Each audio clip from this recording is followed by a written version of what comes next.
Howdy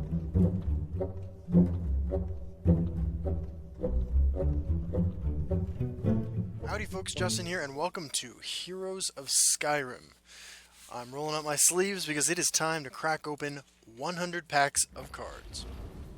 As I do this, I'm going to give some reviews on all my cards, and then either at the end of the video or in a separate video, I will give a top 10 card list for the expansion. So, this is pretty spicy. Let's start with the legendaries. Let's start with a couple legendaries. We'll start with one regular legendary first. Take a look at this and see what we think. Well, we have Alduin. Alduin is an incredibly powerful card that is gonna see play. Alduin is a 20 cost 12/12 that costs 2 less for each dragon in your discard pile. You summon him, you destroy all other creatures, and at the start of your turn, summon a random dragon from your discard pile. I think Alduin is a lot better than Odahviing in a meta that's, at least in the short term, going to be full of dragons. I think Alduin is really strong. I think the art's obviously gorgeous. And I don't even think you mind if it gets immediately annihilated by your opponent's Javelin or whatever, or Edict of Azura. Because the fact that you hopefully played this in a manner that gave you an advantage when you wiped the board, I think is pretty spectacular. And obviously if it sticks around and starts summoning random dragons, that's spectacular for you. So Alduin, great, powerful card. Excited to see this. Definitely going to see some play. Yeah, I would love some coffee. Thank you very much, baby. I got to give everyone a quick heads up, too. Today, I got a job. It's been a couple months. And I am now gainfully employed. So, that is happening. Now, let's open one of these spicy packs. And we'll break these up, the other two up into the rest of our openings. We have a premium, beautiful-looking High Hrothgar. When you summon a creature, its power becomes equal to its health. So the fact that this is a unique support is kind of disappointing because this is a sort of effect you would want to run 3 of if you were going to build around it. As it stands, it's a strong purple card, and if you look at it, sort of like you could play this like it's Divine Favor, right? Because in the right Fervor, because in the right deck. And purple, of course, is the best place for these sorts of creatures. You're gonna have a ton of creatures where their toughness is just naturally higher than their attack, and their health is higher than their power, and you're gonna want to play those cards anyway because they're good. High Hrothgar could function like that in a deck, so I think this is a pretty playable card. All right, let's move over now to our Heroes of Skyrim. We have one. Oh, that's a regular legendary pack. I actually saved a regular legendary pack that I got from my Twitch drops. While watching Charmer's stream, shout out to Charmer, because I wanted to know if it would have legendaries in it later on, so we'll see about that. But here we go. I'm going to review all the cards. Stormcloak Avenger. 4 Magicka 4/4, already good. At the end of your turn, if 3 or more friendly creatures died this turn, summon a 2/2 Rallying Stormcloak. And a Rallying Stormcloak is... Oh, we're not gonna get told when I hover over it. Well, even if it's just a 2/2 red creature for 2, this isn't unplayable. I think this card could be good in a lot of decks, especially ones that are running token creators. So this is at its best in Crusader, where you have both yellow tokens and Nord Firebrands. So Stormcloak Avenger is pretty interesting. It's the kind of card I'm definitely gonna give it a good college try to. Palace Prowler, talked about this card a little bit. Left unanswered, it's one of the most powerful things you can do on turn 1, but that's the key catch there is left unanswered, right? Like, there is virtually no chance that this survives long enough to have an impact on the game. That said, if it does somehow stick around, you can do some pretty nutty things by, playing this guy turn 1, including, turn 1, let's say you have the Ring of Magicka, you drop this guy turn 1, you hit turn 2, you now have 2, you can go up to 3, you drop a Treeminder, and then bam, next turn, you can drop Thorn-Hissed Mage. That's crazy ramp, unrealistic that it'll ever happen, but very powerful card potentially. Elixir of Vitality, 1 Magicka, activate, gain 2 health, 3 uses. Obviously a role player in the Supports Matter deck, if that ever becomes big. No, man, that's some great coffee.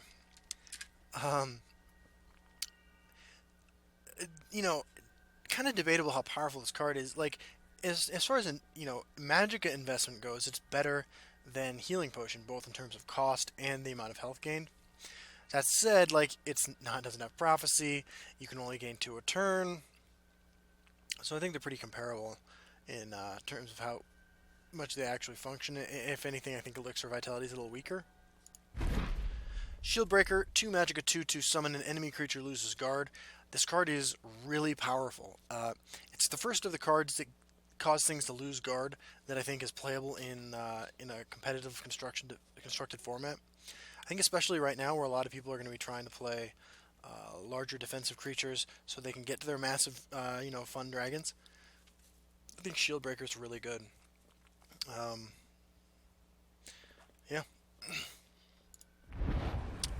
Berserker of the Pale, 3 magic, 4/2. When you summon another creature with 5 or more power, give it +1/+1 in breakthrough. This card is okay. It's playable even. Here's the reason though it's not just bad or it's not great. It's not bad because it's a 4/2 for 3. In an aggressive deck where you never trigger this, it's still a good rate. 4 attack for 3 magicka is still good, and we'll get it done. You know, I mean, like, you're going to be able to go face, do a lot of damage with this thing. So I think Berserker of the Pale is definitely a powerful card, just on its stat line alone. But the additional text is almost just superfluous because, like,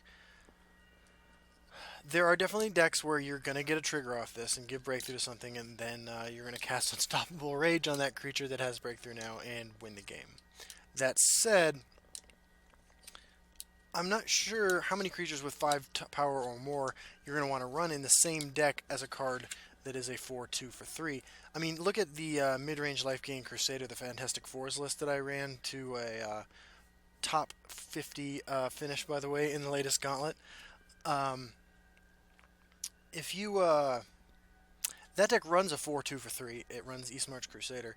It also runs 4 1s and 4 2s for 2 in the form of the Crusader 2-drop creature and the Ravenous Hungerer. Even in that deck where you are preparing to go a little bit later, it's mid-range and not an aggro deck, you don't have more than a handful of creatures that are ever going to trigger off Berserker of the Pale, and so therefore the other options that are that have that much power are better. Thalmor Justiciar. I'm gonna go with Justicar. 1/3 for 3. After you play an action, summon a 1/1 Thalmor Soldier. If Action Mage comes back, which I think it probably will for a little while, this is potentially a role player in it. I'm not sure. I don't know. If it was a 2 magicka 1/2, I'd be really impressed. As a 3 magicka 1/3, it's competing for a slot with a couple other 3-drop cards that you're likely to run in the same deck that this would go in. So I'm not super impressed, but I do like it a lot, just because I like the Actions Matters cards, and I'm going to give it a shot. Alright, Cleric of Kine. 2/1 Prophecy, summon, give a creature +0/+2. Card is good. I mean, it's a 2-drop with Prophecy that can screw up combat math from your opponent. So it's at a really high power level. That's basically the bottom line on this. I don't think it's particularly interesting, although it's going to be, I think, incredibly good in Arena, where the 1/1 that gives a creature +0/+2 or 3 or whatever it is really good. But yeah, it's a powerful card. Court Wizard, 5 magicka 3/5. Summon, draw a card if you control 2 other blue creatures. This is a powerful card that won't see a lot of play, in my opinion. The 5-drop slot for Mage is now, for Intelligence is now really, really kind of just completely owned by the 5 magicka 5/5 that reveals 2 cards, one of which is in your opponent's hand. If you guess correctly which one is in their hand, you get it. You would never run this over that, even in a mono blue deck. I mean, no matter what. The stats on this are just a little subpar. Drawing card is obviously always great, but the other card is just much more powerful in my opinion, and would go in every deck that this might go in. Okay, Grim Shield Brother, 3 magicka 2/3. Beast Swarm +1/+1 and Drain. Card's good in Arena for sure. I don't know if it quite gets there in Constructed. I think that it could be the kind of card that I can imagine a world where you run this instead of Young Mammoth in a mid-range deck. You probably run it with Young Mammoth, but in a certain meta, this card is going to be better because you need the drain. Basically, is the bottom line there. There aren't a whole lot of beast mode cards. The synergy, I guess, amongst beast mode cards isn't strong enough for me to want to run a whole lot of them together just because they all have that mechanic. So I'm not expecting to honestly see much of this card, but it's not outside the realm of possibility. Mystic Dragon, a premium Mystic Dragon, I should note. This card's great, very strong, one of the most powerful cards in the set. Will see tons of play. Looks gorgeous, by the way, in premium. I love that shimmer on that bubble. That's really all there is to say about it. It's a very straightforward card, but incredibly powerful. And a premium Deepwood Trapper, a 1-drop, 1/3 guard, shackle creatures damaged by Deepwood Tracker. This card is incredibly powerful. One of the few 1-drop creatures in the game that you can play and almost assume you're going to get some value out of. Only execute answers this comfortably on turn 1, and the 3/2 goblin that's cost is reduced to 1 if you have it in your hand on your first turn. This card is really good. I think this card is going to be good in scout decks trying to go for their big greedy stuff. I think this deck has a role in the Shackle Assassin deck that's always, kind of seems like it's almost there. I think it's great in Arena. I think it's a really strong card. And there's another Berserker the Pale.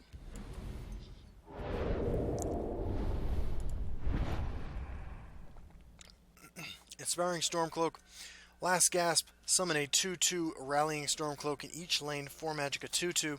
This is, you could look at it as 6/6 worth of stats for 4, which would be great, but it's not quite there, right? Because, at some point, you have to deal with the fact that you need to turn it into those 2/2/2s. You're never going to have that 6 power and toughness on the board at the same time, unless you Necron Mastermind this thing, I guess. I don't think this card's particularly good. Thalmor Justicar, we saw that. Blades Lookout, I've talked about this before, but it's worth repeating. Although, my opinion on this actually changed a little bit. This is an incredibly powerful card that doesn't have a whole lot of dragons to work with, unfortunately. I think you play this in any deck that involves red and dragons and hope you draw a single card off it, which is a fine strategy, but I'm not impressed with the amount of dragons that it has to work with as I thought I might be. So it's sort of, it's a good card that doesn't really seem to have the support it needs to succeed. That said, I expect it to see play, and it'll be good sometimes. Mistveil Enchanter, Ward, 2/2, summon +2/+0 if you have another creature with Ward. This is going to be part of a new Sorcerer Ward deck that is incredibly annoying to play against, and is inevitable. We will see this card, we will see that deck, and it will beat us into the ground many times. Okay, now we have Embassy Disguise. Alright. 2 Magicka for a +0/+1 item. Summon, draw card. The wielder has cover until it attacks. They had me at summon, draw card. In most ways, this is just a worse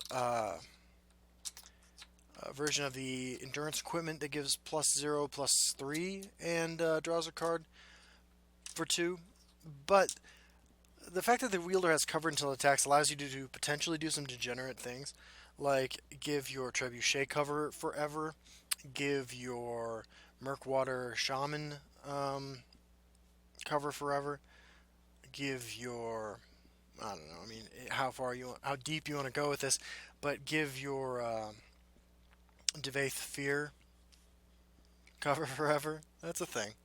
So it's a powerful card, but and it'll probably see some play, but I'm not super excited about it. And Restoration Tutor, 4 Magic, a 3/4, summon, heal a creature. This card's hard to judge. I think it's going to be good in Arena. I think that it's going to fall a little short in Constructed.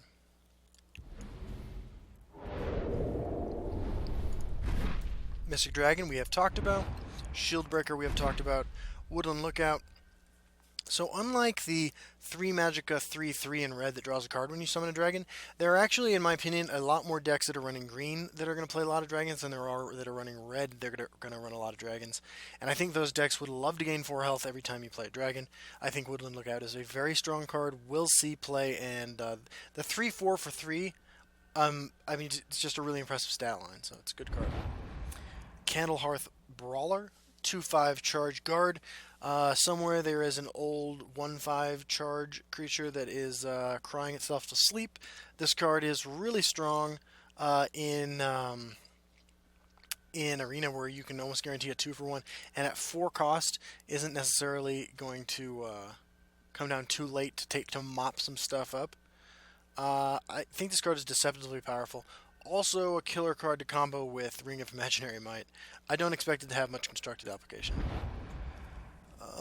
Although, you know, in some ways it is, you could look at it like the red Hive Defender, in which case you look at it through that lens, and you might think to yourself, "Oh, this card is something I want to invest my time into a red controlling strategy." But I'm not sure that. I think whatever color you're pairing with red is going to have better options at 4 than this. Conjuration Scholar, 6 magic, a 1/2. Summon a. When you summon it, you summon a 5/5 Atronach with guard. Obviously, you combo this, right? You combo this with the cards that exile it until end of turn, remove it from the game, then return it right back. A Night to Remember. There's a new blue card that destroys a creature and then summons another copy of it. You combo it with those. I think that if your goal is to generate a whole lot of Frost Atronachs, there's an easier card to do that with, and that is Breton Conjurer. But I think this card's pretty good. I think it's good in Arena.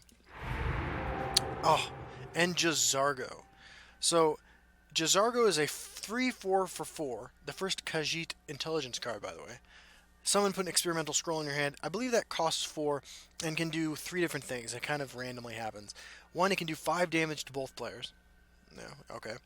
It can do 2 damage to each of your opponent's creatures. Okay. Or it can give each creature you control 2 random keywords. I'm normally pretty against RNG, but I think this is the perfect fit for this character. If you remember doing the Jazargo quests in Skyrim, you remember that he is not exactly the star wizard that he wishes he was, and the experimental scrolls are pretty perfect for that. So I like this card. I actually think it might see a little play, sort of as a meme, but also because 3/4 for 4, not terrible. The experimental scroll, I mean, all those aren't terrible in certain situations, so it's alright.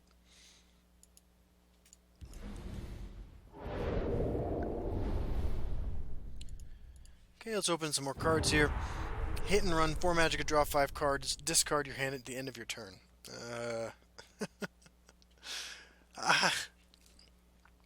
So I can imagine scenarios like where you get this off of a Telvanni Arcanist because you're playing Action Assassin or Action Mage, where this card is very strong.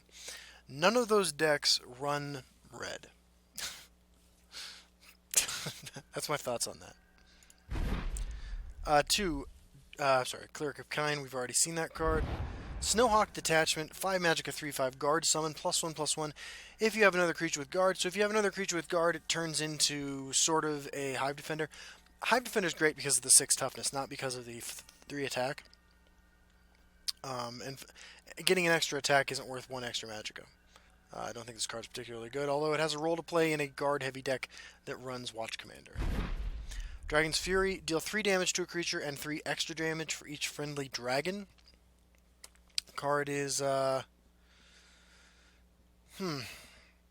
you have a dragon on the board, you can kill a Night Shadow with this, or the 6/6 Ramp Dragon. So it's not as bad as it looks at first. When you compare it to Lightning Bolt, it obviously looks horrible. But I think this card is, it has a place.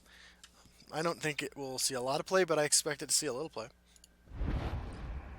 And there's the Ramp Dragon, Spine of Elder's Blood, 6/6 for 6, summon, gain 1 max Magicka. In theory, it looks like it might be a little bit greedy. In practice, from what I've gathered playing on the test server, this card is really good, and an essential part of Warrior and Scout ramp strategies going forward. Embassy Guard, 2 magic, a 0/4 Prophecy, Guard, and Ward. Good in Prophecy, Item Battle Mage. Or Item Sorcerer. Cauldron Keeper, 5 magic, a 3/5 guard. Summon, give your activated supports an extra use. You may activate your supports an extra time each turn. Good for triggering Goldbrand to get the achievement where you have to deal 8 damage with it. Probably something degenerate you can do with this card that I'm not seeing immediately, but I like that they're giving the support to Matters decks more tools to work with. Swift-Winged Dragon, 5/5 for 6. I'm sorry, 5/5 for 8 charge. Very powerful card in Arena. Pretty mediocre and constructed, but we'll see play because it has charge. Ancient Lookout, 2 Magicka, 2/3. When you summon a dragon, summon a 1/1 Draugr Sentry with Guard.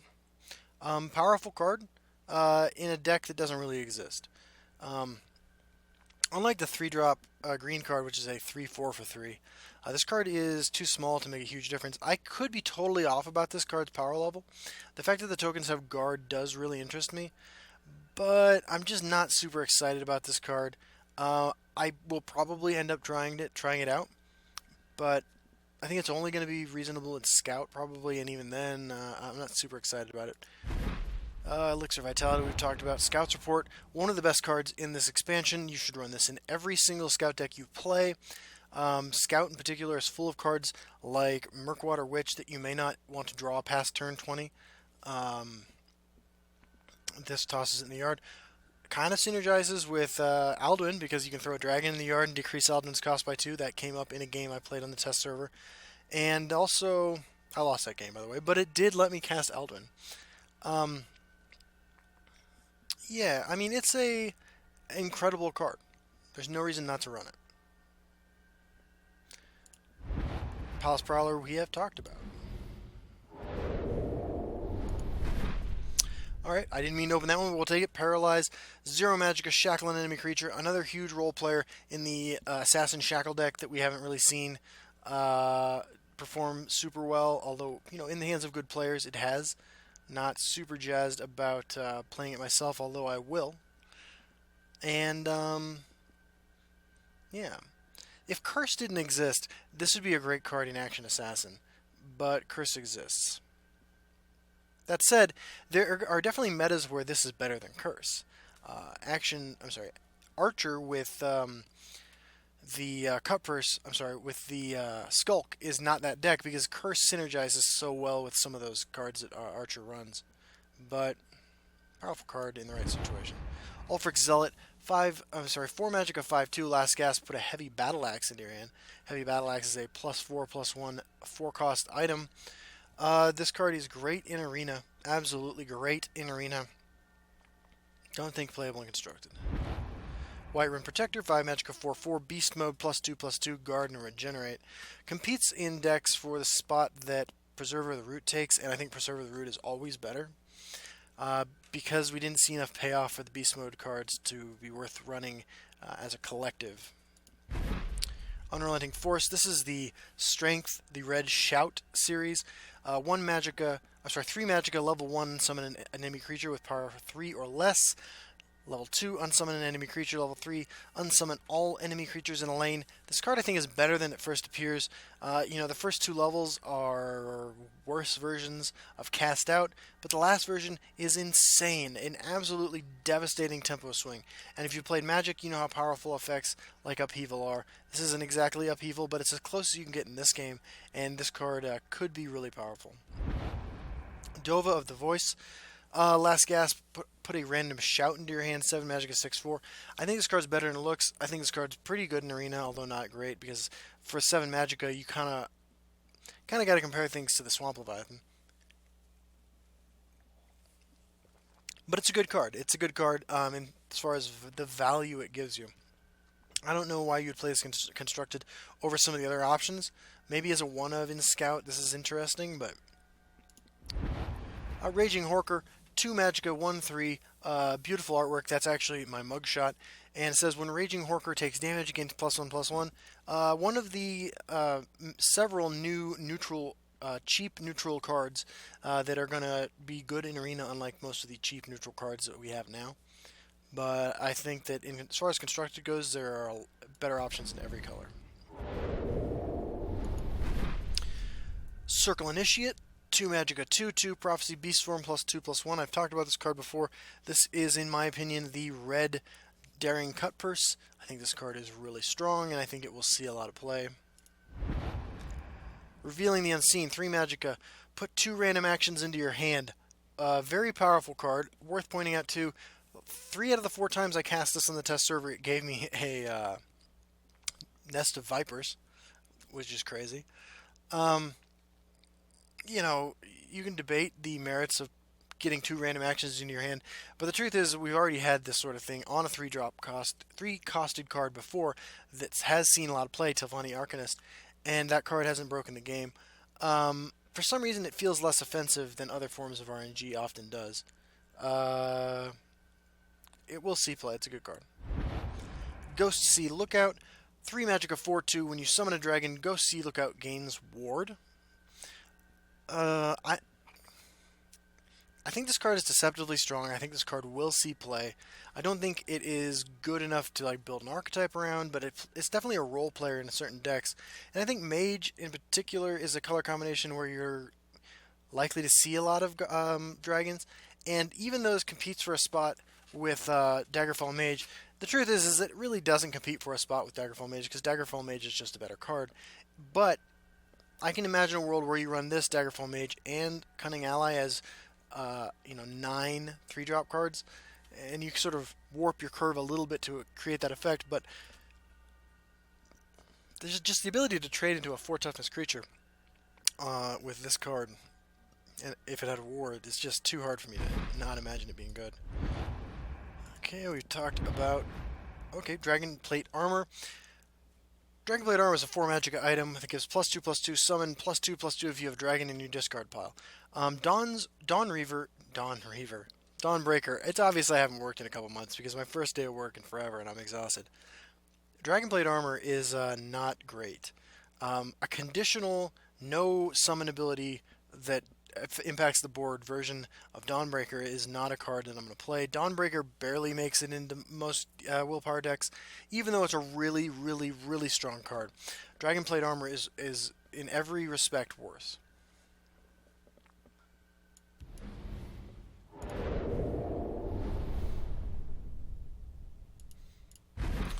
Alright, Drain Vitality.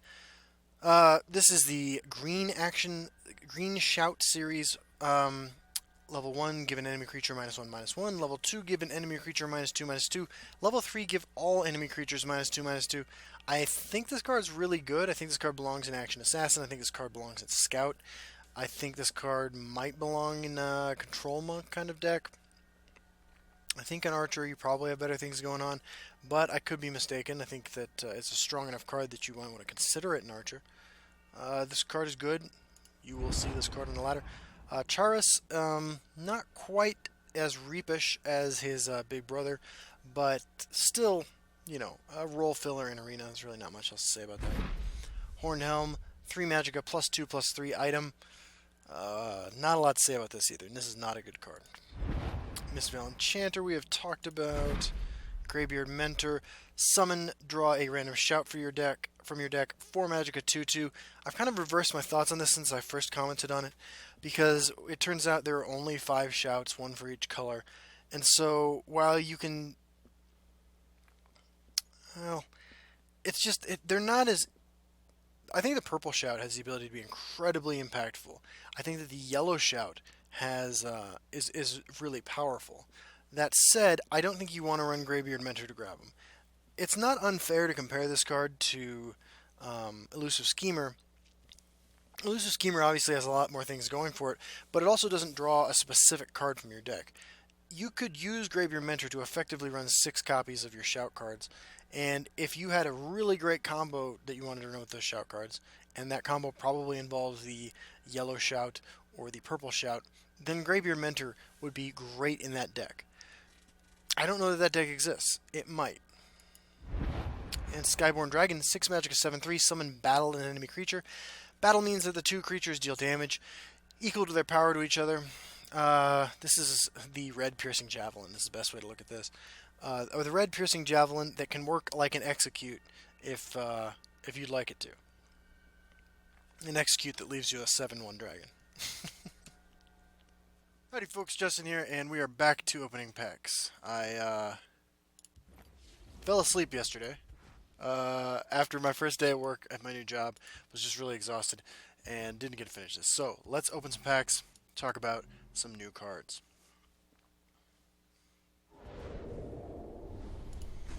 Okay, Drain Vitality we have talked about. Elixir of Vitality we have talked about. Forsworn Looter is a 2 magicka 1/1 neutral card with Pilfer. It is a 1/1 and it has draw a random item from your deck with cost equal to Forsworn Looter's power.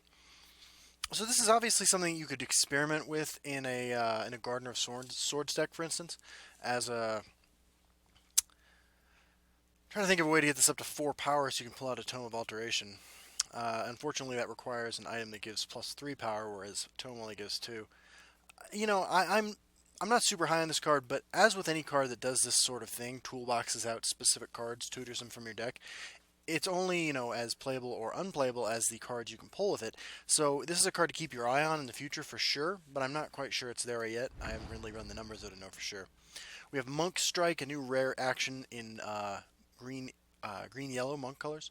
It says move a friendly creature and give it +3/+0 and drain this turn. I actually think this is more of a mid-range or control card than it is a pilfer card, which I kind of like. I like that the two new monk cards we've gotten now are sort of moving away from the pilfer strategy, although you could run both of them in decks that run a lot of pilfer creatures. You're not sort of looking to just all in on that strategy with these cards, and I really like what this does. I think the drain on it's pretty cool. Using this to trade up is obviously great. If you can give a high toughness creature the +3 attack to swing into an opposing creature and leave your creature on the board, then you've really won for one, trading Monk Strike for the opposing creature, and come out ahead a little bit because of the life gain. So I like this card, but I don't think it's great. Mudcrab Ankle Snapper we have spoken about. Glad to get another Mudcrab. And Dove of the Voice we have also talked about. Alright, Solitude Stalwart. I believe I spoke about this a while ago, but 1 magic, a 2/2 will probably see play. Both, well, in any aggressive willpower deck, you're going to want to at least try it out. It's the best statted 1/1 in the game, right? There is a 2/3 that shackles itself, but that doesn't lead itself with the same sort of strategies as this. And while you could use this in as a defensive tool, I think that the downside to top decking this later in a control deck is so much that you really don't want to give that a shot. Whereas the 2/3 is slightly better at that, and if you're using those for the same purpose, go for the 2/3. Whereas top deck, if you draw this turn 3 or 4 and you're playing aggressively, I think that's okay. Swift-Winged Dragon we have spoken about, Embassy Guard we have spoken about, Revealing the Unseen, Inspiring Stormcloak, and Mistveil Enchanter we have all covered already. So I'm just going to keep opening these packs.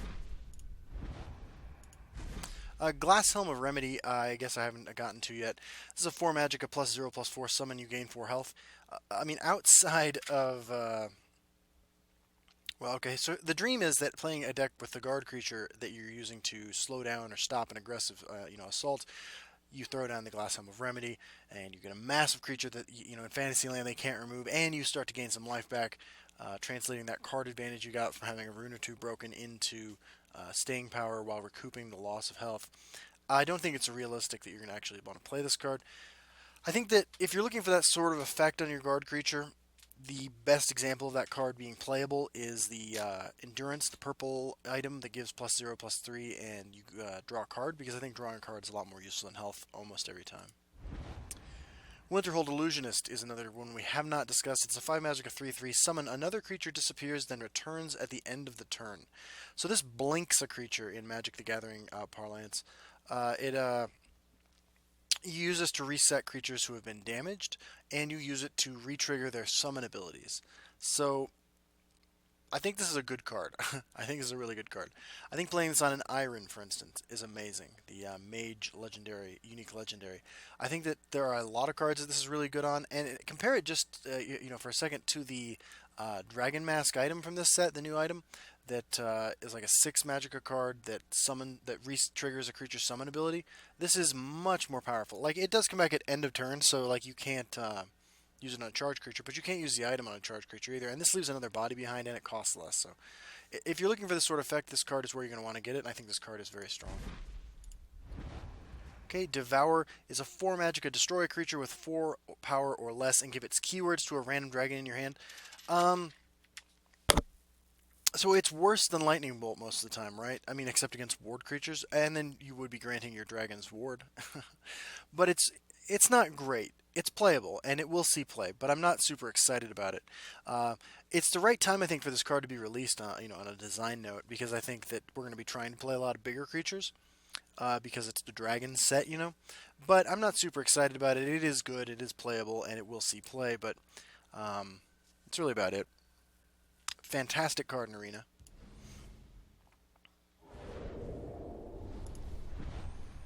Okay, Steelheart Vanquisher is, I believe, the only new orc we have in this set.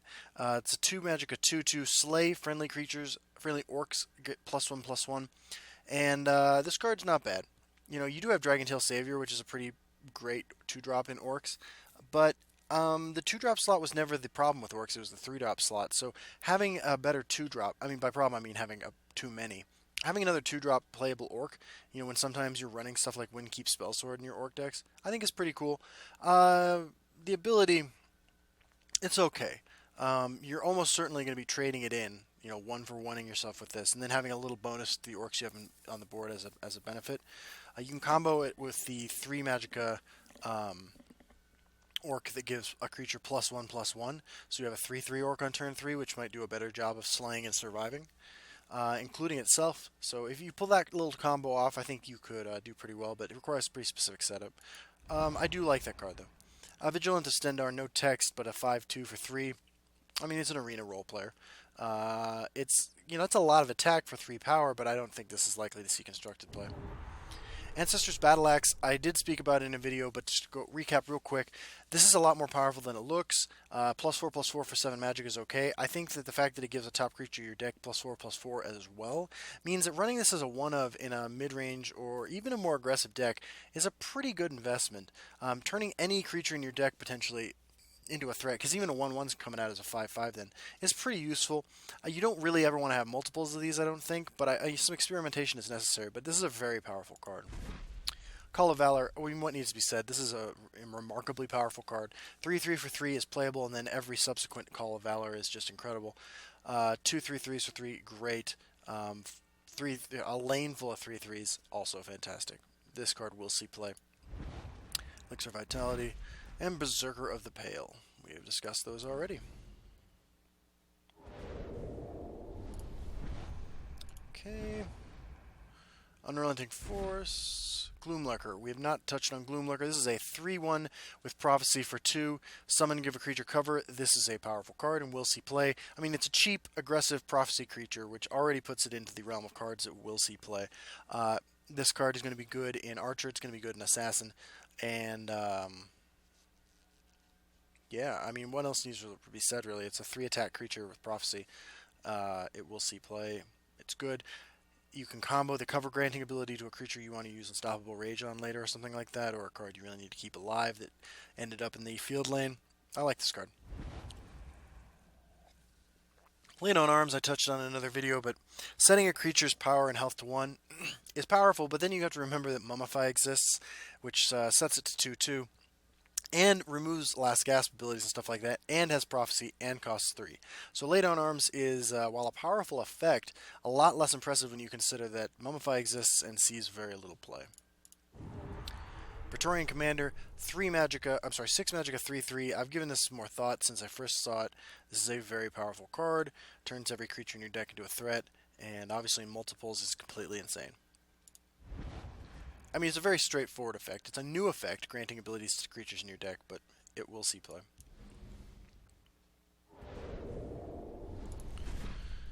Dark Rebirth. This is a great way to trigger Last Gasp, great way to trigger summon abilities, great way to reset damage on a creature. Very powerful card. There's obviously a lot of combos with this. On its own it does nothing, which is the only real reason you wouldn't want to run this. But this is a remarkably powerful card. Paralyzed we've touched on. Stoutheart Giant, no text, 6/4 for 5, arena role player. Elder Gleam Matron. So this is the green Eastmarch Crusader. I think this card's pretty good. Even if it puts a Mud Crab into your hand, like that's still good, right? That's still good because you're getting a 4/2 for 3, which is a playable card. And you're drawing a subset of cards. There it says right there, Fish, Beast, Mammoth, Mud Crab, Reptile, Spider, Wolf. This is a powerful card. It's a good, solid card. It's not game-changing, but it's great value.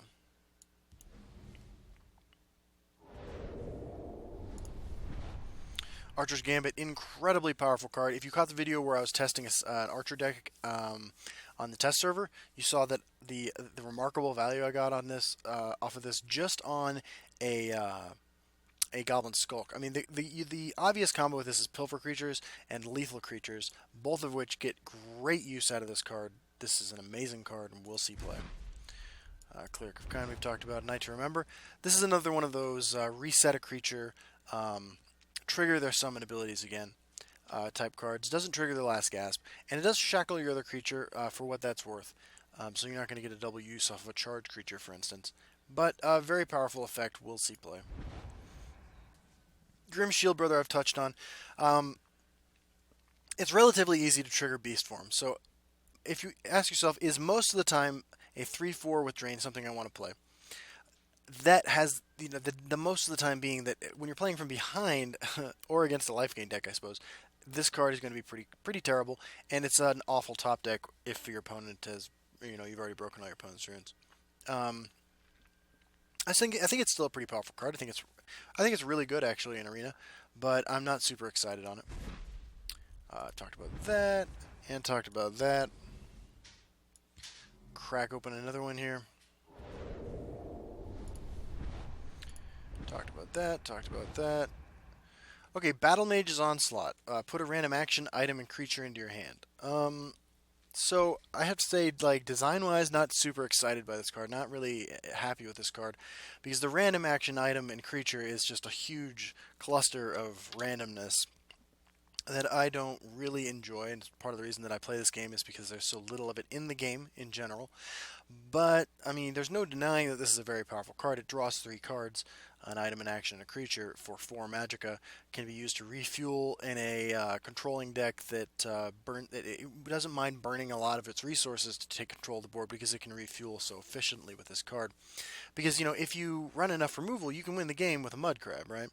So, this is what it is. The art's beautiful, the card is powerful, it'll see play, but I'm not super excited about it. Okay, Mystic Dragon we've touched on. Cleric of Kind again. Ghost Sea Lookout we have also touched on.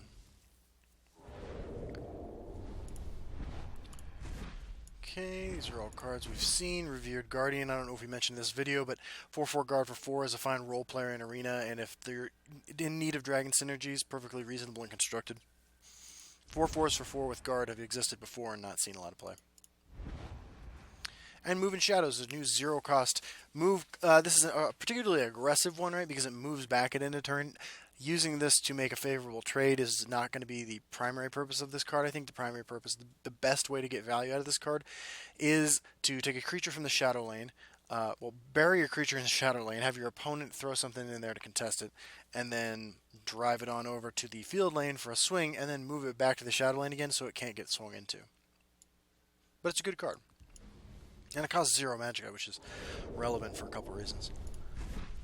Horned Helm, Priest of the 8. This is the draw a card if you control 2 yellow creatures card. We've seen a couple of the other colors version of this. Unlike those, this is really efficiently statted. And this is a really strong card, and I think you would want to play this in any deck that can, semi-reliably trigger this.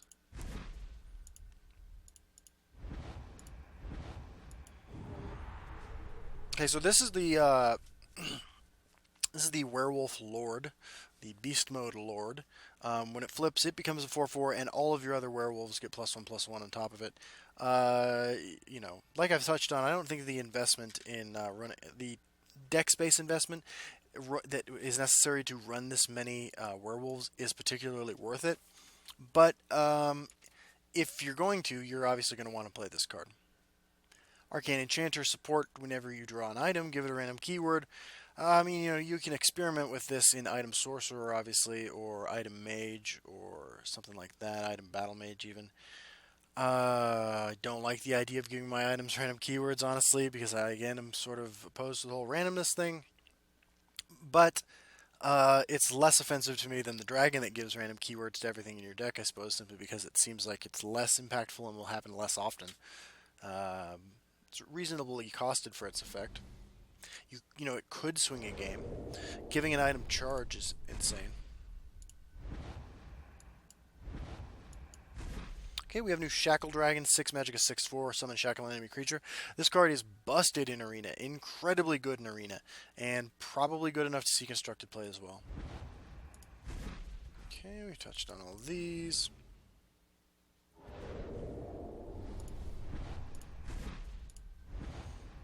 Okay, I guess we haven't gotten to Iron Scale Dragon in this video. It's a 7 magic, a 7/7 with Regenerate. It's probably better in Arena than the Swamp Leviathan, the 7 magic 8/8 without Regenerate, just because Regenerate's pretty useful and it allows you to completely dominate the field lane, you know, assuming your opponent can't wipe it out in one turn, in which case they're investing a ton of resources, killing your 7/7. I think this card's better in Arena in that case, but probably not going to make the cut in Constructed. Dwarven Dynamo is our new Dwemer All-Star. You know, you're getting 5/4 worth of stats for 4 here, which is reasonable. You're also giving another creature guard. You can't target itself with it, unfortunately. But, you know, this is a huge role player in Dwemer. Right now, your Dwemer 4 slot is sort of sad looking with a 2/3 Prophecy guard being your all-star. So this is great in Dwemer, kind of unplayable anywhere else. Okay, we've touched on all these.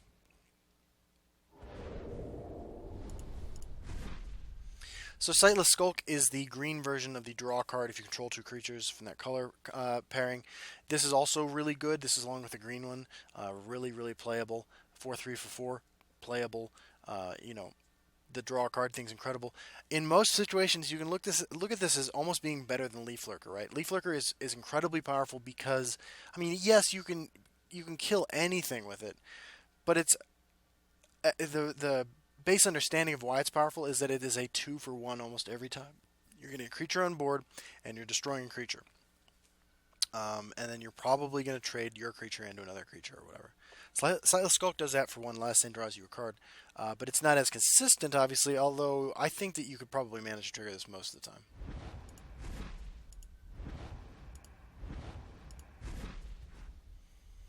Okay, Caravan Enforcer 2/2. When Caravan Enforcer moves, he gains +1/+1. So I've been experimenting in a new post-expansion Archer list with the Cat Smuggler, the Dune Smuggler that gives creatures +1/+1 when they move. I think that the move effects are incredibly powerful, and the more you run of them, frankly, they're even better. So Caravan Enforcer could be a role player in that color, in that style of deck. I'm not sure it's necessary. I think there are probably better things to be moving around, but I could be mistaken, and it's worth experimenting with.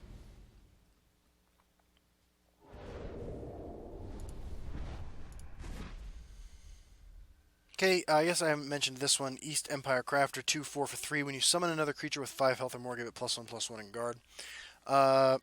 6 stats for 3 Magicka isn't bad. That's playable, although not great. You know, not above the curve certainly, but good enough. And the ability is pretty powerful. You put this in the right deck, you can eke out quite a bit of extra stats from it, but I'm not huge on this card simply because, first of all, it dies to execute, unlike 4 2s for 3, which do die to Firebolt, admittedly, but I think that in the deck that's going to be running this, you're not going to have a lot of execute targets.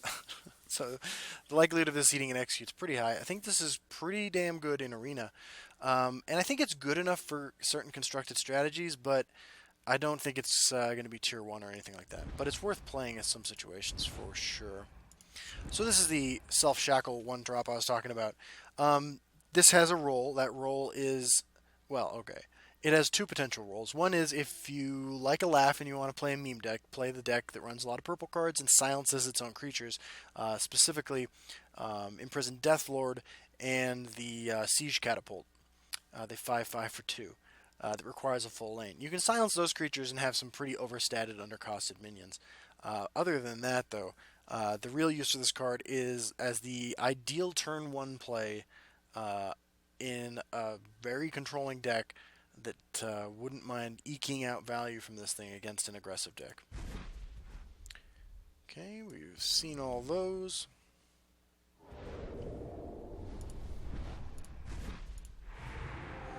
Hey, Innkeeper Delphine. We previewed this card with an amazing video, and I recommend you check that out if you haven't seen it. So this transforms into Grandmaster Delphine, which is a 5/5 that can't be damaged targeted by any enemy dragons. I've experimented with this card a little bit, and I think it is the real deal. It's good. You don't mind using it in the early game, and then transforming into a 5/5 when you drop those dragons is great. Obviously, this requires a very specific deck, a type of deck to be worth it. But I think both Dragon Ramp in Warrior and in Scout is going to be playable, and this is a huge part of that.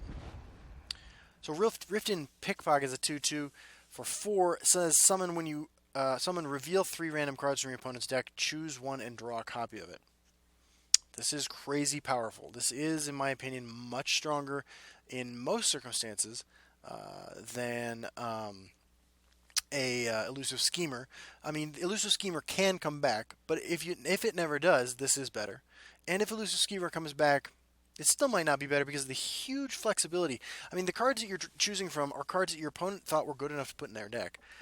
So they're likely going to be pretty good, at least reasonable. And then having the option of 3 of them to choose the one that's best in that circumstance is pretty crazy. I mean, like, Moment of Clarity, Moment of Clarity is great because you get to choose between 3 cards, but it's also super unreliable because the cards could be Mud Crab, and 2 other equivalent powerful cards. So I'm testing my blood sugar right now. My pump is telling me I have to, and I got to stay on top of that.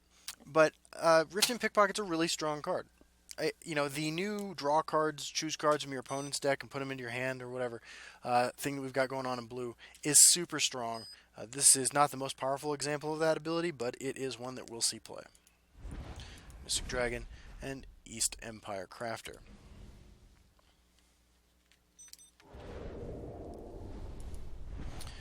Vitality, Mentor of the Watch, Forsworn Looter, Restoration Tutor, Strong Noble Troll. So this is the red one of these. This 3/2 for 3. Not bad, not great, but not bad. The fact they can draw a card, great. Playable card, very playable card. Of all of these cards, it's the one that I think makes the mono-color deck that it could be in the more powerful, because mono-red is not exactly known for its draw ability outside of Triumph of Jarl, of course. But this is a really strong card in that deck. It is an Orc. I guess this is the other Orc. And it's great in Orcs as well. So this card will see play. It's a good card. I'm going to try it out in Orcs. Solitaire is the purple shout. This is really, really powerful. If you never, unlike the other shouts, which are just okay in some instances and bad in others, if you never draw another copy of this shout and you never get to play the upgraded versions of it, this is still really good. This is still the only ability like this in the game that doesn't require Slay or something like that. 2 Magicka to pull any creature from your discard pile back to your hand. Good. This card is therefore good because it just gets better the more of them you draw.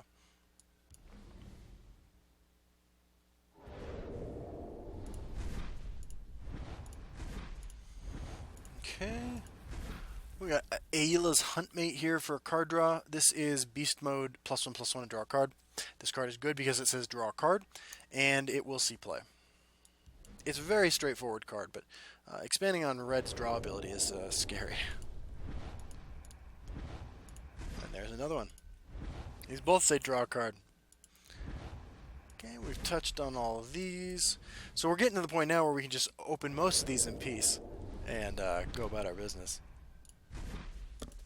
And this is exciting because these are the first of these cards that I actually get to open myself too. So I'm looking for my legendaries and stuff.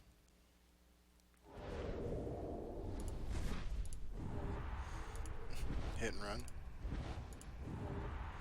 Waves of the Fallen. I believe I mentioned this if I haven't yet. Waves of the Fallen is a very powerful effect. It is crazy good in Arena. Turning a lane full of damaged, broken down creatures, great in Arena. The ability to turn your opponent's creatures into 2/2s, less good because you're spending 8 Magicka to leave them with a lane full of creatures. Although it could just be the most expensive Mummify in history. But this is a really good card. It can be used as a finisher in tokens. I mean, this is a really, really powerful card. You're going to use the 5/5 a lot more than the 2/2, but there are definitely situations where the 2/2 is going to be, going to be the correct choice. What's there to say? Like it's an obviously powerful effect, and we'll see play. Shearpoint Dragon is a 6 Magicka 4/4 dragon that gives a creature -2/-2, and when you reduce a creature's power health with another effect, like the green shout, you reduce it by an extra 1. This has a lot of synergy with a lot of green cards. This is a very powerful card on its own, a fairly powerful card on its own, and will see play. It will be one of the less powerful cards in that deck, but it will still be good. Good enough. Great in Arena.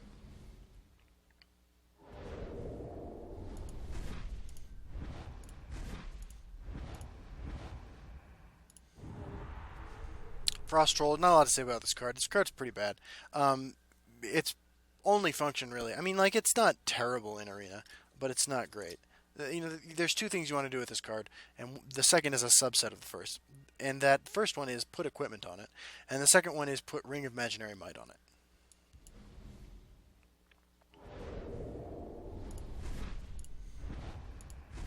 This is the purple version of this card, and because it's a 6 magic of 5/7, it's kind of unplayable. It's really disappointing to me as a huge advocate for mono purple that this card costs 6, because the problem with that is not that it costs 6 in a vacuum so much as the fact that purple has so many powerful cards at the end of the of its curve that you really just want better cards to get there so you can play your huge bombs, and this isn't really a huge bomb. So Lockpick's kind of a meme card, right? Like, either put another lockpick into your hand or draw a card and reduce its cost by 2, chosen randomly. I mean, unless you're doing something specifically strange, like triggering an Actions Matters card, Thieves Guild Recruit is better every single time. Like, yes, you're going to reduce the cost of whatever you draw by 2 instead of just cards that cost 7 or more, like Thieves Guild Recruit does. But this is still just sort of... Like, in certain circumstances, this is good. Not enough of them for the matter. Not one that I'm super excited to try out, even in Action Assassin. Because the loss of tempo can be so game-breaking. Okay, we touched on all of these.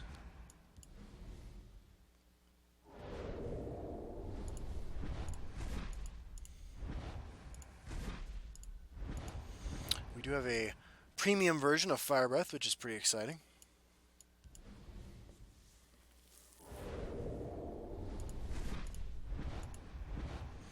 So I guess we haven't mentioned Studious Greybeard, 0/4 for 1. At the start of your turn, look at the top card of your deck, you may discard it. This does cost 1 and Camel costs 4. But I think that for this sort of effect, Camel is better. The best thing this card might do is gain you 4 life. I don't think that this is something you want to slap a bunch of equipment on. I don't know. I think there are better options for putting cards intentionally into your discard pile for reanimator strategies. So I'm just not super impressed with this card. Although the ability is strong, I'm not real high on it.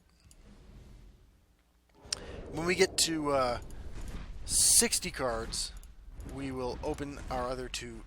50 cards. When we get to 50 cards, we will open our other 2 premium packs.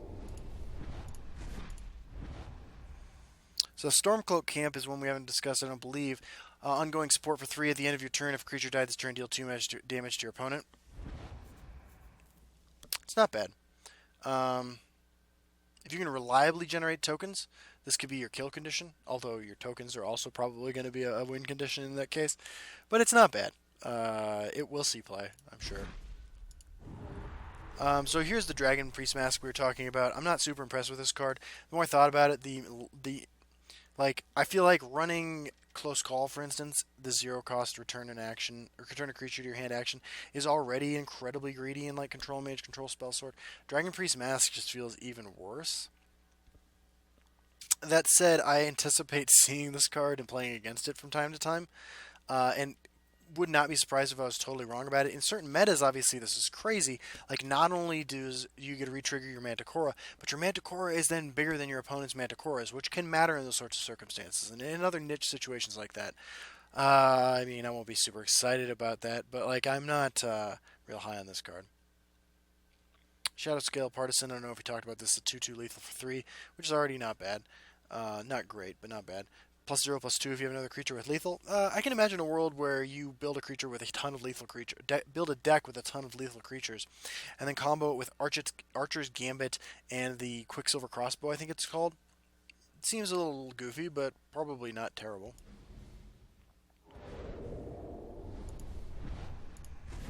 Okay. Just rare in here. Arrest. Steal an enemy creature for 7. It loses guard and is permanently shackled. So, you know, you want to steal creatures with abilities. Anduin, obviously a pretty good one to steal, I suppose. Yeah, there are circumstances where this is great. It's not bad in Arena, but it's also not a particularly powerful card. It does something very specific, which is adds a sort of silence effect, into yellow. You know, after you steal it, you could silence it. If you're running a color that has silence with your yellow deck. I don't know. Obviously, stealing opponent's creatures is powerful, but I wish that art had a Khajiit on it, because Khajiit is innocent of this crime.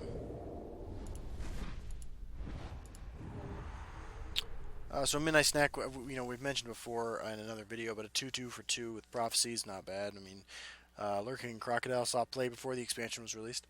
And then Last Gasp, reduce the cost of a random dragon in your hand. I played with this card a little bit in a mostly purple dragon warrior deck, and it was okay. It wasn't great. It does something very specific, which isn't a bad thing, but I think there are usually better options than this. But probably we'll see play in dedicated dragon strategies. Shadow Green Elder is a green 5/5 for 7 that gives friendly Spriggans and animals +2/+2. I haven't actually run the numbers, so I can't say off the top of my head how good this is, but I expect it actually to be not terrible. You trigger the +2/+2 ability on one other creature, and you're getting pretty far ahead.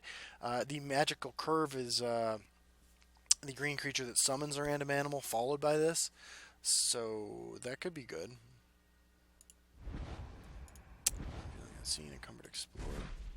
That's a pretty good pack. 2 rares and an epic.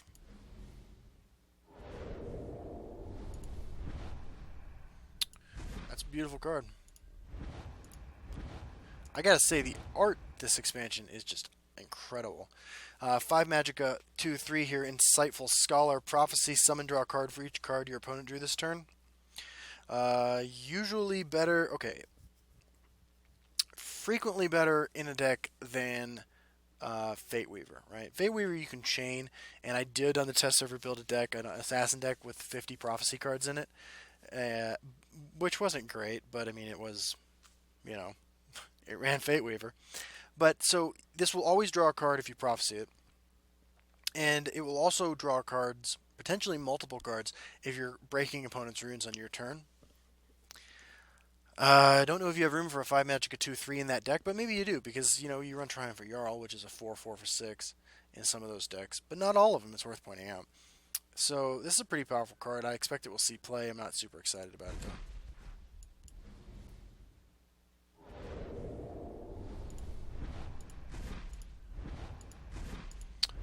His torch is ablaze. Okay, so this one we haven't discussed. Battlefield Scrounger, 3/3 for 5. Charge, slay, put a random item into your hand.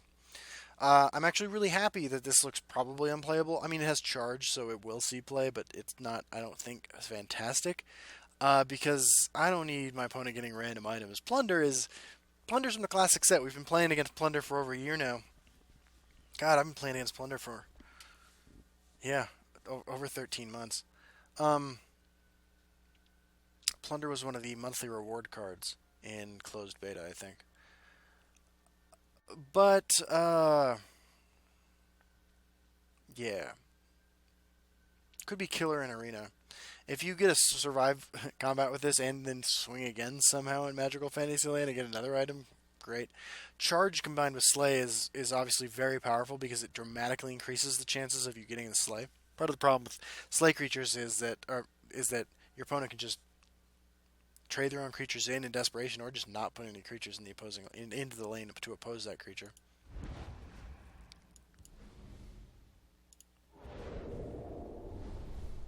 Alright, let's keep on opening them. Hey, we got Barbas here. Nice. Is that a premium Barbas? That is a premium Barbas. Sandra's going to be so excited.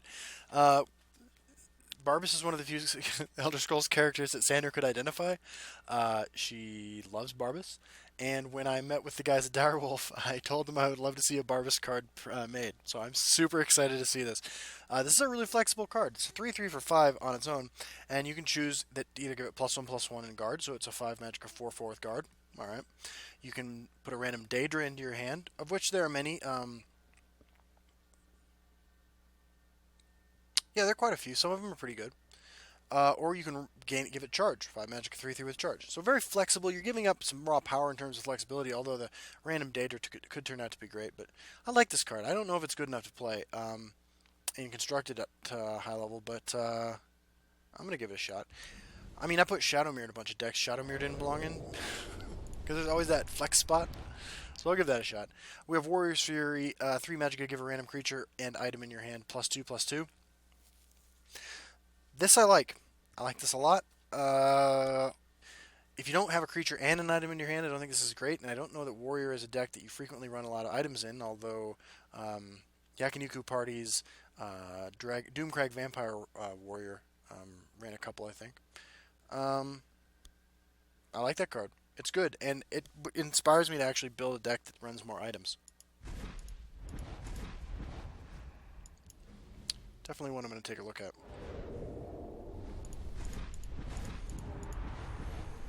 Okay, we've seen these. 6 more packs until we open up another premium packs. So I don't have a lot to say about Young Dragonborn. The lore is on point. I mean, it's a 3/2 for 3 neutral card. When it slays a dragon, put a random shout into your hand. That's kind of cool. How often you're going to slay a dragon with a 3/2 is sort of mysterious. And when you play a shout, it does get +1/+1. So, I mean, I just don't think this is good enough. I think that the shouts are pretty good on their own, most of them. I think that dragons are bigger than this guy is going to be after you play at least 1 shout. So, you know. If there were more shout cards, this would be better, but there aren't, unfortunately.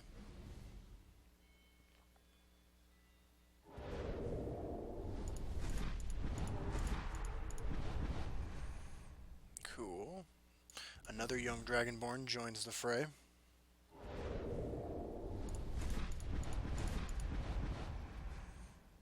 Alright. Premium Mystic Dragon. I believe that's actually my second Premium Mystic Dragon. Actually, hits Prophecy more often when it's premium. So we have a Premium Encumbered Explorer, the Stormcloak Avenger that I don't particularly like, Wordwall. Now that we've seen all the shouts, I'm less impressed with this card than I was when I first saw it. But it's not terrible, but it's also not good enough, I don't think, to see play. Crusader's Assault. This card is really strong on the other hand. 3 Magicka, +2/+2. I'm sorry, +2/+0. Breakthrough and slay and pilfer. Draw a card this turn. You want to draw 2 cards with this, obviously, but this is really strong.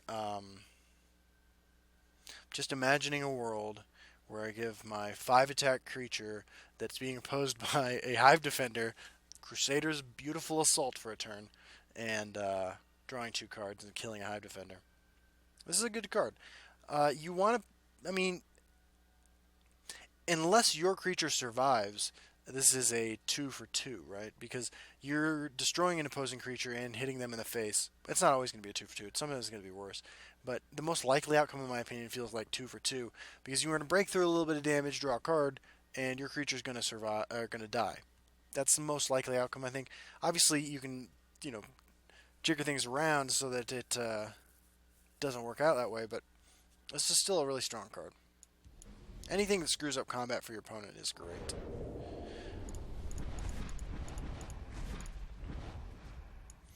Alright, after this pack, we're going for premium packs.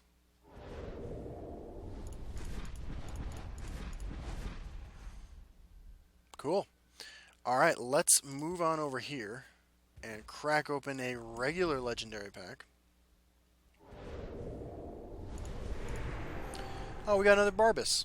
Well, Barbas is going to become something else. Actually, to keep it 100 with you, premium Barbas might become something else.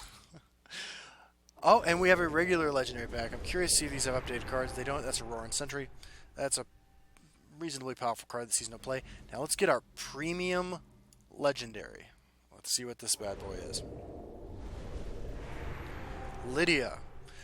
That's awesome. Lydia and Barbas were two of the three cards that I said I had to see in a Skyrim expansion along with Jazargo. And there is Lydia. It's a pretty good looking premium. Powerful card too, we'll see play. Comparable in stats to Hive Defender, and the effect I think is frequently going to be more powerful. Um, because of the 2 lanes thing and all that. So yeah, that's pretty good.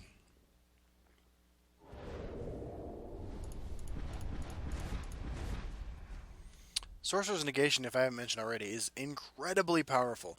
Sorcerer mirror matches will oftentimes devolve into who draws the most and firsts and earliest Sorcerer's Negations. Very powerful card. Should be called Daggerfall's Negation, frankly.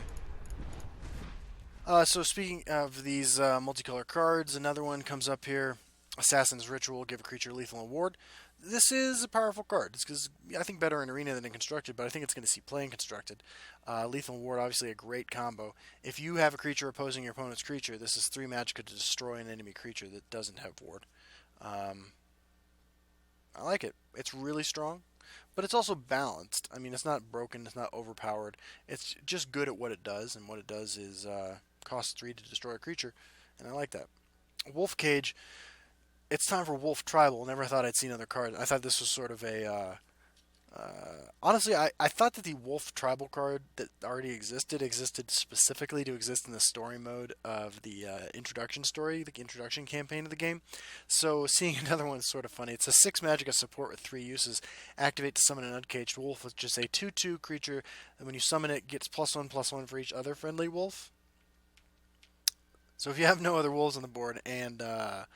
your wolves survive 3 activations, you get a 2/2, then you get a 3/3, and then you get a 4/4.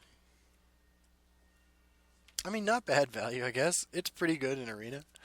But it's not good enough, I don't think.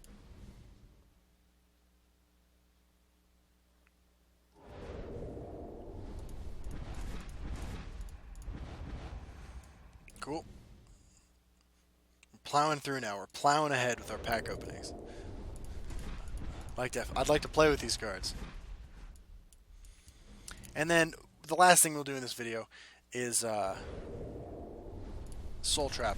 Everything I've got to Soul Trap. That's really pretty. Loot. I don't think we've seen one of these yet in the this pack opening. This is a pretty powerful card. +1/+2. Wielder's Immune to Silence is pretty good as a neutral card. The flexibility that you have to put it in any deck is pretty good. This card will, okay. The more silence decks there are, I'm sorry, the more sorcerer, item decks there are out there, the better loot becomes, because loot combos both with items and with ward. It's cheap, can let you trade in a mirror match much more effectively. I don't think it's game-changing. I think that there are decks that could benefit from it that won't run it because it's not that great, but it's interesting, and I really like the flavor behind it, too.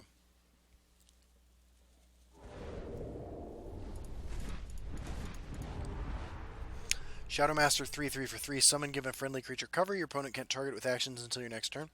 So, outside of Ice Storm and destroy all the creatures in the lane, stuff like that, this will do a pretty good job of keeping a creature alive for a turn. Sets up Unstoppable Rages if that's your plan. Can keep your Lilandrel Hexmage alive pretty well. Those are the uses for it that I'm most interested in. Keep your Alduin from getting destroyed for a turn, except by an opposing Alduin. Dragon Cult Ghost, I believe we mentioned, but it's a 1/1 that gets +X/+X, which is equal to the amount of magicka you have this turn because you spend it all when you play this. So if you have 2 magicka, you get a 2/2. These cards always look better in games than they seem to be in practice. I don't think it's going to be any different in Legends than it is in other games, although I'm going to try it out. Obviously very flexible. One of the best 1-drop top decks at turn 15 in the game. Wow, that's a good pack. 2 epics, legendary, rare. So Thieves Guild Fence is a legendary 3/2. When you draw a card on your turn, reduce its cost by 1. This is a really, really powerful effect that I don't think we'll see a ton of play because it's so specific and niche and not not game breaking, not going to probably win you the game on its own ever. But and it's legendary, so like crafting 3 of these to like run as like a value spot in a deck is not going to feel good. It may turn out that because of the fact that it's a 3/2 for 3 and it's a 3-drop in green where there are a ton of 3-drops that are better than this, you just never run this. But I'm going to give it a shot because I'm excited about it. Bandit Ringleader is a 3/5 for 6. Summon other friendly creatures in this lane, have Pilfer draw a card this turn. This is crazy good. I mean, drop this into a lane with 3 other creatures in it in a token strategy deck in yellow. Draw 3 cards. Amazing. Pretty terrible top deck, but that deck has a problem with running out of resources. Those types of decks. And this card can definitely refuel your hand.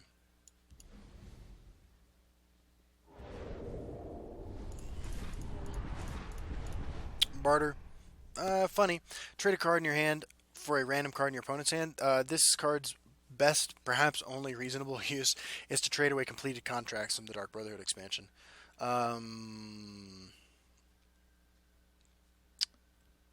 It's going to be really irritating to play against. I think that... So I think actually this is a card that gets better the better you and your opponents are at the game, because sort of like fact or fiction in Magic. Like, making the right decision with this card can be really tricky. There could be circumstances where you're going to give your opponent something really powerful because you think you know what is in your opponent's hand, and they're down to 1 or 2 cards, and if you steal it with barter, like, you might win the game because of it. So, like, it's a real skill tester of a card I think we'll see play. I'm not looking forward to having my answers stolen by barter and traded for completed contracts or curses. But, it will happen to me. It most definitely will happen to me. Grizzly Gourmet. Very powerful effect, but I don't know how much play it will see. So, it's a worse execute most of the time. The 2/1 is sort of by turn 3 going to get eaten by most things. Not going to get a lot of favorable trades out of this. Good at killing specific creatures, certainly, and does negate last gasp effects. So maybe the best answer in the game, the cheapest best answer in the game to Balmora Spymaster.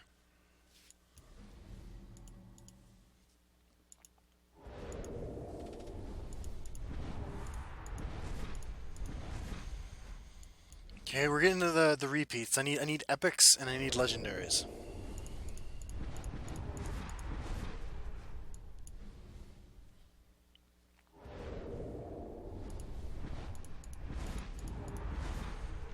Okay, Thief of Dreams.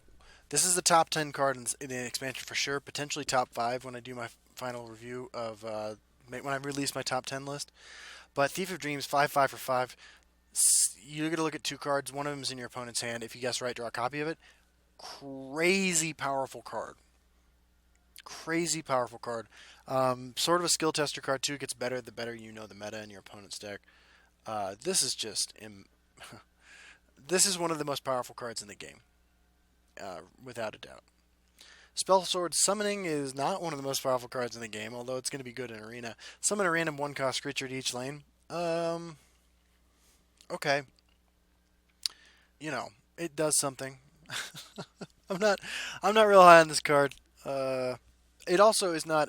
It doesn't. I mean, the RNG doesn't bother me on this one because it's so weak, I think. And the 1-drops that I'm like, honestly, the 1-drop that can escalate the most, I think, is Descendant of Outcaution. I don't really mind my opponent getting it on turn 3, and they're already running yellow, so what can you say about that card? I don't really expect to see a lot of that either. Alright. Got a premium helmet.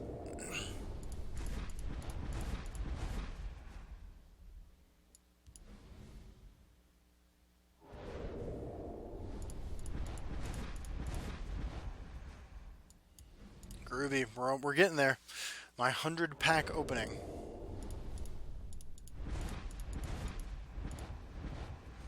Mage's Trick, actually. I don't think we've covered this card. This is... Sorry, I have a mustache hair that's bothering my nose like crazy. Mage's Trick, deal 1 damage, gain 1 health, draw a card, 3 magicka, perfectly balanced, pretty good, pretty playable. We'll see play. Very, very balanced. I mean, it's just a good card, and I like seeing the addition of very simple, reasonably powerful cards. How many soul shards do you think we're gonna get out of this? We already know we have an extra Barbus, but it won't automatically soul trap one of those because one's premium. I'm not sure. We'll see. Karspar Scourge, give all enemy creatures in this lane -1/-0. 5 Magicka 4/4. Pretty powerful card. Good in arena, screws up combat math, so check and check. On those boxes, it's a dragon, so check that box. I don't know that it's good enough for constructed unless you're specifically looking for dragons for some reason. Of which there are some. That's my second premium horned helm.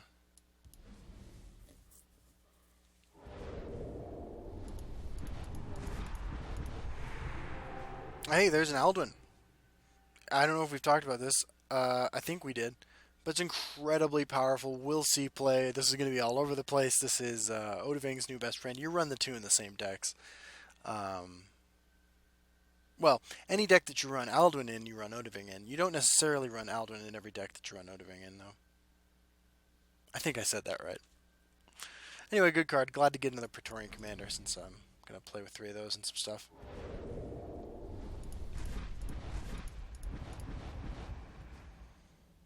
Cool. I'm guessing I'm gonna lowball. I'm gonna say 3750 is the amount of soul shards that I get when I soul trap all this stuff. Yeah, 3750 is my guess.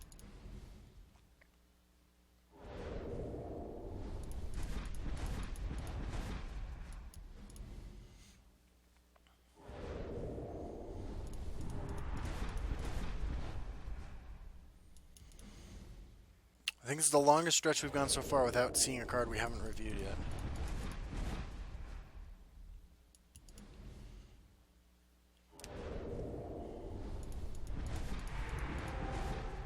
My second Thieves Guild fence, so maybe I'll be that guy who doesn't have to craft him and doesn't ever feel bad about crafting him.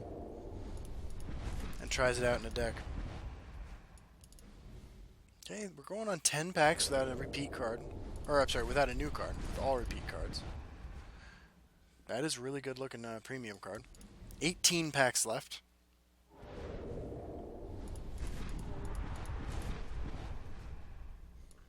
I think that's a playset of Cauldron Keepers now.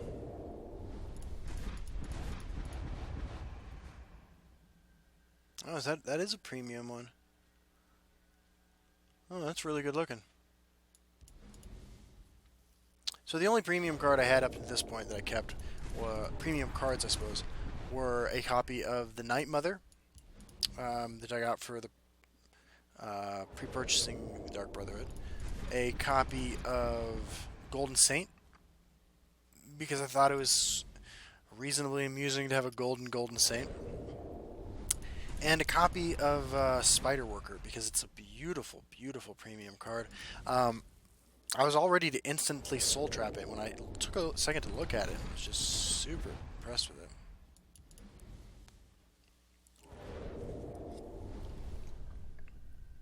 A coffee stain in the bottom of my coffee cup. Our Corrupted Shade, 4 magic, a 5/5 with ward. At the end of your turn, if Corrupted Shade doesn't have ward, sacrifice it. This is really powerful, really good. Better in as a the high end of a curve where you're beating your opponent down than it is doing anything else. But it's and in that deck it is just a 5/5 for 4. But this is really strong. We'll see play.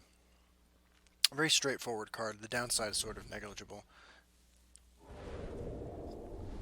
Like whatever your opponent does to remove the ward would have killed your opponent's creature or took a card out of your opponent's hand. So it's just really strong. And if you can reward it after your opponent spends resources getting rid of the ward, or you trade in with it.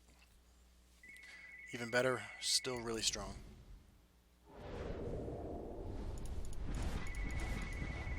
Sorry about the phone there in the background, everybody. Nobody, the house number is unlisted, and nobody has the number, so I don't answer the phone. Nice little torch. I think that's my second premium midnight snack, and I'm a guy who likes my snacks. That has to be at least my third Dragon Priest mask. Getting a nice fair number of premiums too. I mean, Legends is such a the game is so good at giving you a healthy amount of cards and premiums and mixtures of rarities and stuff like that. I am, of course, still waiting for my 5 legendary God pack, which I have never gotten. We have 4 packs left to make that a thing. Okay, I believe now I have a Cauldron Keeper. I'm gonna Soul Trap. Maybe 3750 was optimistic, actually. I don't know. I did open 100 packs. It's a set of Shadow Masters. 2 packs left. Last one's got to be the God pack, right? Come on, Sheogorath. I feel like I probably pay homage to Sheogorath more than any other Legends content creator, right? Let's do it. Awesome. So, let's see what we get Soul Trapping them all. In the next few days, I will be trying out a bunch of new decks. You'll get to see what kind of interesting stuff I'm experimenting with, and we will go from there. So let's see what we get. 3555. So I was really close. Awesome. And that brings us up to 45,000 soul shards, so we'll just craft the rest of the set. Because I've been holding on to these things forever. Thanks for joining me. Stay tuned for the next few days for all sorts of exciting stuff that I've got cooking, I've been working on. And I have never been this excited to play Legends. I will see you guys all on the ladder. Bye-bye.